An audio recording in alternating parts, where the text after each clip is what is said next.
Evropská komise vydala varování, že v České republice hrozí takzvaná energetická chudoba, a to až 20% obyvatel. Ve studiu nám na otázku, zda to je pravda nebo není, odpoví mluvčí Energetického regulačního úřadu paní Jiří Chvojka. Dobrý den. Dobrý den. Je to tak hrozivá zpráva, jak to vypadá?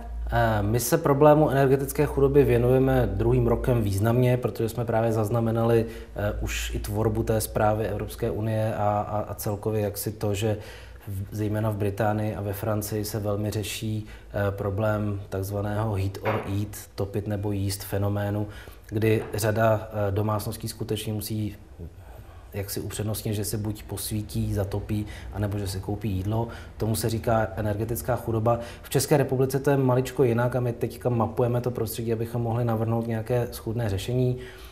V České republice dostávají lidé takzvaný příspěvek na bydlení, ve kterém je obsažen i příspěvek na energie, což je velmi unikátní v rámci Evropy, příliš často se to takto nevidí.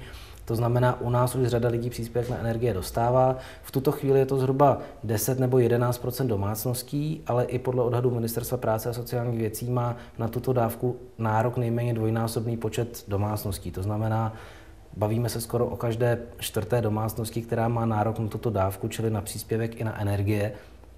A my bychom z toho rádi ty energie vyňali, protože to je dobré i pro státní rozpočet. Pokaždé, když se zvýší cena za energie, tak se zvyšuje ten příspěvek a státní rozpočet to neumí plánovat. Takže my bychom rádi ve spolupráci s ministerstvem ten příspěvek na energie udělali zvlášť a věděli, kolik se platí, jak se platí a komu se platí, abychom mohli jednoznačně říci, jestli ten problém roste, klesá nebo co se s ním děje. V tuto chvíli to možné není.